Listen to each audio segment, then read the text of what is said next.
Well, that's a look at how new cuts are developed here in the Culinary Center. The next step is coming up with a wonderful beef recipe. And joining us now is Chris Gigiel with the Beef Culinary team. Chris, you've piqued my interest with beer, beef, cheese, and apples here. Tell me what you got going. So this is one of the newer recipes we developed here.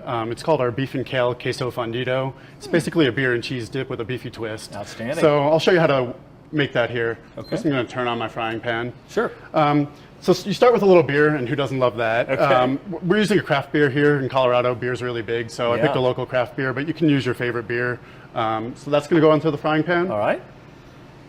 Yeah, there's lots of places you can find that here. And then diced tomatoes with some diced chilies in it. I used a mild, but if you like it spicy, you can use the hot version. Okay. So that's going to go in here too. Like a can of that?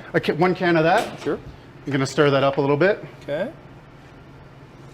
And are we trying to boil that, or how hot are we bringing that? We're trying to bring it to a boil. So while that's working and heating up, I'm going to have my bowl of cheese here. It's 2 cups of shredded Mexican blend cheese. Sure. You can use a low-fat version if you're looking to be a little healthier, but this is full-fat here because we love our flavor. That's right. I'm going to add a little cornstarch to that and toss that around. It helps keep the cheese separate. It also helps to thicken up your fundido. Oh, I'll be darned. Okay. So I'm going to toss that around. So this isn't quite hot yet, so I'm going to set that aside. Okay. Also going into this is any leftover ground beef or beef that you have. So you can use pot roast. Yep. You can use ground beef. We have some steaks here that were left over from our dinner the other night. So you can take one of those and cut it up here. Cut it up in small slices. Little small pieces. And you're going to put that in before the cheese typically? We're going to put it in at the end, but since that's not hot yet, we're just going to chop it up now. That's great. So just any, I mean, you're telling us that any beef item that you have in your refrigerator, I mean, you're not picky, it's just kind of... Not picky. Yeah. So any beef item you have left over you can use. Yeah. So this is starting to boil here, as you can see. Sure. Once it comes to a boil, we're going to add our cheese a little bit at a time. All right. So about half a cup at a time. All right. Add that, stir it in. Let that melt, huh? We want to let it melt. We don't want to add too much at one time and have a clump up on you. Right. And how much cornstarch did you say you normally put in there? It's a tablespoon to the 2 cups of cheese that we put in there. No doubt. Add a little more cheese now that that's melted. Yeah. Thickening it up pretty good, huh? Yeah, the cornstarch helps that, and you can see the cheese is starting to melt and get all stringy here. So this is a recipe you all actually created here in the kitchen. It is. Yeah. It was a trial of love. Is that right? A lot of iterations to get it to a point that was easy and turned out really well. But you know, that's kind of what we do here. All of our recipes are at least triple tested. So that's neat. Gonna add the rest of that cheese in there. Yeah, that's looking good now. It's getting nice and thick. Oh yeah. And so once all the cheese melts and starts to bubble a little bit, we're gonna add whichever beef we choose. I'm gonna use the steaks and just chop that up. If we got steak, let's use steak. That's my attitude.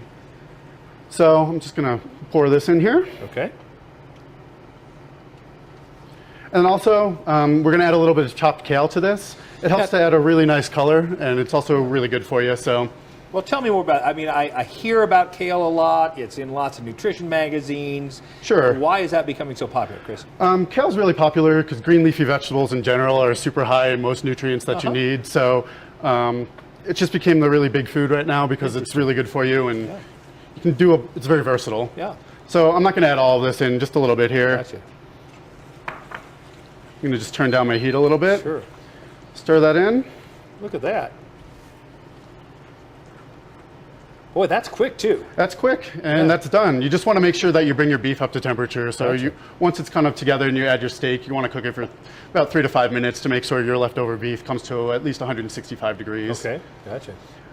That does look nice with that, yeah. A little color. You see the beef in there? Sure. So I'm just going to put some in the serving bowl here. Sure. Look at that. And there you have it. And you can serve it with your favorite things. If you want to be a little healthier, you can do carrots, celery, and apples. If you want to be a little more traditional, there's some pita and tortilla chips here. Outstanding. And again, if people are looking this up on their website, they're looking for what? The beef and kale queso fundido. Very good. Thank you so much for all your good work and for bringing us this great recipe. Our pleasure. For this and other outstanding beef recipes, visit the website beefitswhatsfordinner.com. Or you can always find video replays in the recipe section of our website, cattlemantocattleman.org.